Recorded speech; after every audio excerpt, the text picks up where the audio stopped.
আজকে ভিডিওতে রায়মাটির প্রশ্নবিদ্যা 2025 সালের ষষ্ঠ শ্রেণীর ভূগোল বিষয়ে দ্বিতীয় বাক্য মূল্যায়নের যে 2 নম্বর প্রশ্নপত্রটি রয়েছে অর্থাৎ গভর্নমেন্ট স্পন্সর্ড মাল্টিপারপাসফুল বয়েজ টাকি হাউস এই বিদ্যালয়ের সমস্ত প্রশ্নের উত্তরগুলি করব। তার আগে তোমরা কেউ যদি আমার চ্যানেলে নতুন হয়ে থাকো তাহলে চ্যানেলটি অবশ্যই সাবস্ক্রাইব করে নেবে। প্রথমে এক আছে সঠিক উত্তরটি নির্বাচন করো। এক আছে মহাকাশ স্টেশন থাকে, এটা হবে এক্সোস্ফিয়ারে। এরপর 2 আছে পরিচলন স্রোতের সৃষ্টি হয় কেন্দ্রমণ্ডলে। এরপর 3 আন্টার্কটিকায় অবস্থিত ভারতের প্রথম গবেষণা কেন্দ্র হলো, এটা হবে দক্ষিণ গঙ্গোত্রী। এরপর 4 আন্টার্কটিকার একটি জীবন্ত আগ্নেয়গিরি হলো, এটা হবে মাউন্ট এরেবাস। এরপরে 5 বায়ুর গতিবেগ মাপা হয় যে যন্ত্রের সাহায্যে তা হলো অ্যানিমোমিটার। 6 ভারতে পশ্চিমী ঝঞ্ঝার প্রভাব দেখা যায় শীতকালে।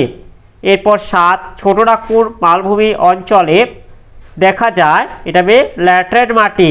এরপরে 8 উচ্চ রক্তচাপ কমাতে ব্যবহৃত হয় সর্পগন্ধা। এরপরে 10 প্রতি বছর কোন মাসের প্রথম সপ্তাহটি বন্যপ্রাণ সপ্তাহ হিসেবে পালিত হয়, এটা হবে অক্টোবর। এরপরে 2 দাগে আছে শুদ্ধ বাক্যের পাশে সু এবং অশুদ্ধ বাক্যের পাশে অ লেখো। 1 আছে জেট প্লেন স্ট্র্যাটোস্ফিয়ারের মধ্য দিয়ে চলাচল করে, এটা শুদ্ধ হবে। এরপর 2 যেটা আছে দক্ষিণ গোলার্ধের সমষ্ণ রেখাগুলি কাছাকাছি অবস্থান করে, এটা অশুদ্ধ হবে। এরপর 3 মেঘালয় রাজ্যের চেরাপুঞ্জিতে প্রচুর মাটি ক্ষয় হতে দেখা যায়, এটা শুদ্ধ হবে। এরপরে 3 দাগে আছে শূন্যস্থান পূরণ করো। 1 আছে আন্টার্কটিকা মহাদেশে, এটা মে থেকে আগস্ট মাসে মেরুজ্যোতি দেখা যায়। এরপর 2 আছে সিংকোনা গাছ পাওয়া যায় দার্জিলিং জেলার মংপুতে। এরপরে 3 কর্বেট জাতীয় উদ্যানটি, এটা উত্তরাখণ্ডের রাজ্যে অবস্থিত। এরপরে 4 দাগে আছে 1 কথায় উত্তর দাও যে কোনো 5টি। 1 আছে ইউরোপের পশ্চিম দিকে কোন মহাসাগর রয়েছে, তবে আটলান্টিক। এরপরে 2 আছে আকাশে মেঘের পরিমাণের পরিমাপক কি, এটা হবে মেঘাচ্ছন্নতা। এরপর 3 মৌসুমী বায়ু প্রত্যাবর্তনকালে কোন উপকূলে প্রচুর বৃষ্টিপাত ঘটে, এটা হবে করমণ্ডল উপকূলে।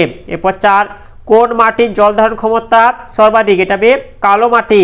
এরপর 5 কোন প্রকার উদ্ভিদে শ্বাসমূল দেখা যায়, এটা হবে ম্যানগ্রোভ। এরপর 6 কাজিরাঙ্গা জাতীয় উদ্যানটি কেন বিখ্যাত, এটা হবে একশৃঙ্গ গন্ডারের জন্য বিখ্যাত। এরপরে 5 দাগে আছে বাম দিকের সঙ্গে ডান দিক মিলিয়ে লেখো। বাম দিকে 1 আছে আঁধি, এটা হবে রাজস্থান। এরপর 2 আছে ওড়া, এটা হবে কেরালা। এরপর 3 আছে লাল মাটি, এটা হবে ওড়িশা। এরপর 4 আছে গির অরণ্য, এটা হবে গুজরাট।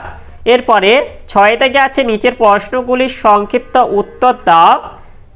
1 আছে আন্টার্কটিকা মহাদেশের চারিদিকে কোন কোন মহাসাগর অবস্থিত, এর উত্তরটি হলো আন্টার্কটিকা মহাদেশের চারপাশে প্রশান্ত মহাসাগর, আটলান্টিক মহাসাগর, ভারত মহাসাগর, কুমেরু মহাসাগর অবস্থিত। এরপরে 2 আছে ঘনীভবন কাকে বলে, এর উত্তরটি হলো জলীয় বাষ্প যুক্ত বাতাস হালকা বলে উপরে উঠে যায়। উপরে বায়ুর উষ্ণতা ও চাপ 2 কম থাকায় জলীয় বাষ্প শীতল হয়ে ছোট ছোট জলকণায় পরিণত হয়, একে ঘনীভবন বলে। এরপরে 3 আছে অ্যালবেডো বলতে কি বোঝো, এর উত্তরটি হলো পৃথিবীতে আগত সৌরবিকিরণকে 100% ধরলে তার মধ্যে 65% পৃথিবী ও বায়ুমণ্ডলকে উত্তপ্ত করতে সমর্থ হয় এবং অবশিষ্ট 35% মহাশূন্যে ফিরে যায়, একে অ্যালবেডো বলে। এরপরে 4 আছে ভেষজ উদ্ভিদ কাকে বলে, এর উত্তরটি হলো যে সকল উদ্ভিদ বিভিন্ন রোগের চিকিৎসায় ব্যবহৃত হয় তাকে ভেষজ উদ্ভিদ বলে। উদাহরণ তুলসী, সিংকোনা, সর্পগন্ধা, বাসক, নিম, চিরতা, কালমেঘ প্রভৃতি। এরপরে 5 আছে পরিযায়ী পাখি কি, এর উত্তরটি হলো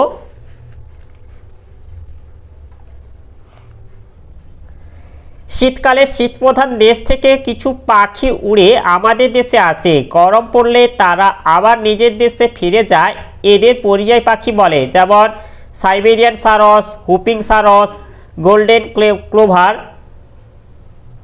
পাফিন্স ইত্যাদি। এরপরে 7 থেকে আছে নিচের প্রশ্নগুলির সংক্ষিপ্ত ব্যাখ্যামূলক উত্তর দাও যে কোনো দুটি। এক আছে আবহাওয়া ও জলবায়ুর মধ্যে 3টি পার্থক্য লেখো। এর উত্তরটি হলো আবহাওয়া জলবায়ু বৈশিষ্ট্য এক সংজ্ঞা কোনো নির্দিষ্ট স্থানে নির্দিষ্ট সময়ে বায়ুর উষ্ণতা, চাপ, আর্দ্রতা, বায়ুপ্রবাহ, মেঘাচ্ছন্নতা, বৃষ্টিপাত ইত্যাদিকে আবহাওয়া বলে। কোনো অঞ্চলে কমপক্ষে 30 থেকে 35 বছরের আবহাওয়ার গড় অবস্থাকে জলবায়ু বলে। এরপর 2 আছে স্থান আবহাওয়া স্বল্প পরিসর স্থানের বায়ুমণ্ডলীয় অবস্থা, জলবায়ু বিশাল অঞ্চলে আবহাওয়ার গড় অবস্থা।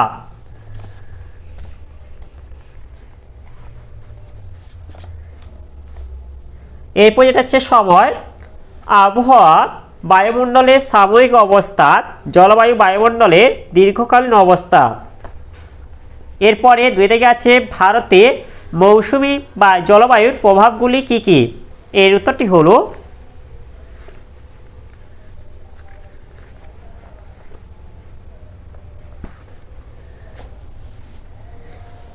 ভারতের জলবায়ুতে মৌসুমি বায়ুর প্রভাব অপরিসীম, তাই ভারতকে বলা হয় ক্রান্তীয় মৌসুমি জলবায়ু দেশ। প্রভাবগুলি হলো 1 বৃষ্টিপাত, ভারতের মোট বৃষ্টিপাতের 90% মৌসুমি বায়ুর প্রভাবে হয়ে থাকে। এই বায়ুর প্রভাবে মেঘালয়ের মৌসুমী রানে পৃথিবীর সবচেয়ে বেশি বৃষ্টিপাত হয়। আবার ভারতের করমণ্ডল উপকূলে মৌসুমী বায়ুর জন্যই বর্ষাকালে এবং শীতকালে বছরে 2 বার বৃষ্টি হয়। এরপর আছে 2 ঋতু পরিবর্তন মৌসুমী বায়ু আগমন অর্থাৎ বর্ষাকাল ও প্রত্যাবর্তন অর্থাৎ শরৎকাল আসার মধ্যে দিয়ে ঋতু পরিবর্তন সংঘটিত হয়। এরপর আছে আর্দ্র গ্রীষ্ম ও শুষ্ক শীতকাল। গ্রীষ্মকালে মৌসুমী বায়ু বৃষ্টিপাতের জন্য গ্রীষ্মকাল আর্দ্র হয় এবং শীতকালে মৌসুমী বায়ু বৃষ্টিপাত ঘটায় না বলে শীতকাল শুষ্ক। এরপর আছে উষ্ণতা হ্রাস গ্রীষ্মে প্রচণ্ড উষ্ণতার দাবদাহের হাত থেকে মৌসুমী বায়ু রক্ষা করে। এরপর আছে প্রাকৃতিক দুর্যোগ অনেক সময় মৌসুমী বায়ুর প্রভাবে প্রচুর বৃষ্টিপাতের ফলে বন্যার সৃষ্টি হয়, আবার বৃষ্টিপাত খুব কম হওয়ার ফলে খরার সৃষ্টি হয়। এরপরে 3 আছে মৃত্তিকা সংরক্ষণের 3টি উপায় লেখো। এর উত্তরটি হলো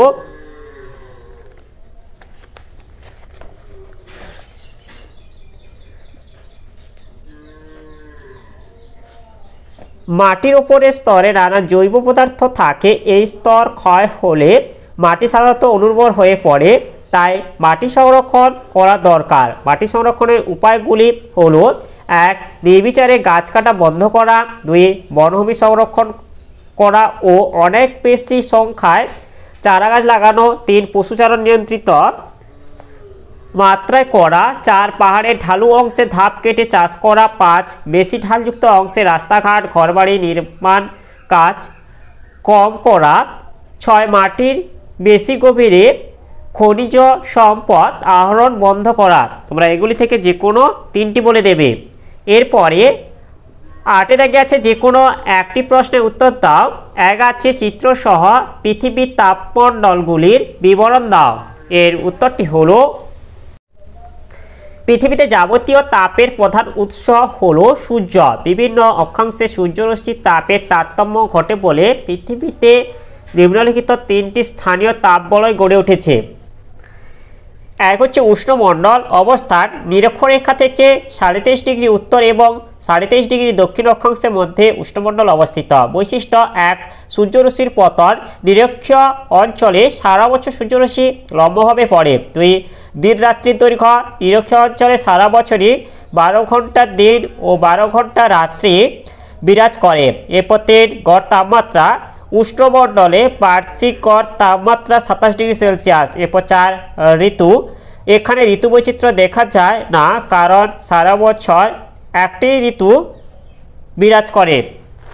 এরপরে 2 আছে নাতিশীতোষ্ণ মণ্ডল অবস্থান পৃথিবীর উভয় গোলার্ধে 37° উত্তর ও দক্ষিণ অক্ষাংশ থেকে শুরু করে 66° উত্তর ও দক্ষিণ অক্ষাংশের মধ্যে নাতিশীতোষ্ণ মণ্ডল অবস্থিত। বৈশিষ্ট্য: 1. সূর্যরশ্মির পতন। নাতিশীতোষ্ণ মণ্ডলে সূর্যরশ্মি মাঝারি তির্যকভাবে পড়ে। 2. প্রকৃতি: নাতিশীতোষ্ণ মণ্ডলে ক্রান্তীয় অঞ্চল থেকে 45° অক্ষাংশ পর্যন্ত অঞ্চল কিছুটা উষ্ণ প্রকৃতির হলেও 45° থেকে 66° অক্ষাংশীয় অঞ্চল শীতল প্রকৃতির হয়ে থাকে। এরপর 3. গড় তাপমাত্রা। নাতিশীতোষ্ণ মণ্ডলের গড় তাপমাত্রা থাকে 27° থেকে 0° সেন্টিগ্রেডের মধ্যে। এরপর 4 আছে শ্রেণী বিভাগ। নাতিশীতোষ্ণ মণ্ডল 2 প্রকার: এ উষ্ণ নাতিশীতোষ্ণ মণ্ডল, বি শীতল নাতিশীতোষ্ণ মণ্ডল। এরপরে আছে হিমমণ্ডল। অবস্থান: পৃথিবীর উভয় গোলার্ধে 66° উত্তর ও দক্ষিণ অক্ষাংশ থেকে 90° উত্তর ও দক্ষিণ অক্ষাংশের মধ্যে হিমমণ্ডল অবস্থিত। বৈশিষ্ট্য: 1. সূর্যরশ্মির পতন। হিমমণ্ডলে সারা বছর সূর্য অতি তির্যকভাবে কিরণ দেয়। 2. দিন রাত্রির দৈর্ঘ্য। এখানে কোনো কোনো স্থানে সারা বছর 6 মাস দিন ও 6 মাস রাত্রি থাকে। 3. গড় তাপমাত্রা। হিমমণ্ডলের গড় তাপমাত্রা 0° সেলসিয়াস এর নিচে থাকে। এই যে পৃথিবীর তাপমণ্ডলে এই চিত্রটা তোমরা অঙ্কন করে দিতে পারো। এরপরে 2 আছে ভারতের স্বাভাবিক উদ্ভিদকে কয়টি ভাগে ভাগ করা যায় ও কি কি? এদের মধ্যে যে কোনো একটি ভাগের সংক্ষিপ্ত বর্ণনা দাও। এর উত্তরটি হলো, ভারতের স্বাভাবিক উদ্ভিদকে সাধারণত 5 ভাগে ভাগ করা যায়, যথা 1 আছে ক্রান্তীয় চিরসবুজ অরণ্য, 2 ক্রান্তীয় পাতাঝরা বা পর্ণমোচী অরণ্য, 3 কাঁটা ঝোপ ও গুল্ম জাতীয় উদ্ভিদ বা মরু উদ্ভিদ, 4 উপকূলীয় ম্যানগ্রোভ বা লবণাভূ অরণ্য এবং 5 পার্বত্য নাতিশীতোষ্ণ অরণ্য বা সরলবর্গীয় অরণ্য। এগুলি থেকে যে কোনো একটি বলেছে। এখানে হচ্ছে ক্রান্তীয় চিরসবুজ অরণ্যটা বলে দেব। অবস্থান: ভারতের আন্দামান ও নিকোবর দ্বীপপুঞ্জ, পশ্চিমঘাট পর্বতের পশ্চিম ঢাল, উত্তর পূর্বাঞ্চলের মেঘালয়, অরুণাচল প্রদেশ, নাগাল্যান্ড, মিজোরাম, ত্রিপুরা, মণিপুরে এবং পশ্চিমবঙ্গের ডুয়ার্স অঞ্চলে এই অরণ্য দেখা যায়। প্রাকৃতিক পরিবেশ: ভারতের গড় বার্ষিক বৃষ্টিপাত 200 সেমি এর বেশি ও বার্ষিক গড় উষ্ণতা 25° থেকে 35° সেলসিয়াস। উষ্ণ আর্দ্র প্রাকৃতিক পরিবেশে চিরসবুজ অরণ্য গড়ে উঠেছে। প্রধান বৃক্ষ: রবার, আয়রনউড, রোজউড, মেহগিনি, গর্জন, চাপলাস প্রভৃতি উদ্ভিদ দেখা যায়। বৈশিষ্ট্য: 1. জলের অভাব হয় না বলে সারা বছর গাছের পাতা সবুজ থাকে, তাই একে চিরসবুজ অরণ্য বলে। গাছগুলি অত্যন্ত লম্বা লম্বা ও প্রচুর শাখা প্রশাখাযুক্ত হয়। 3. গাছের গুঁড়ি অত্যন্ত মোটা হয় এবং কাঠ খুব শক্ত ও ভারী হয়। 4. এই অরণ্যে তলদেশে লতাগুল্ম আগাছায় পূর্ণ থাকে, তাই সহজে প্রবেশ করা যায় না। এই অরণ্যের মাটি ভিজে ও স্যাঁতস্যাঁতে এবং বিষাক্ত কীটপতঙ্গে ভর্তি।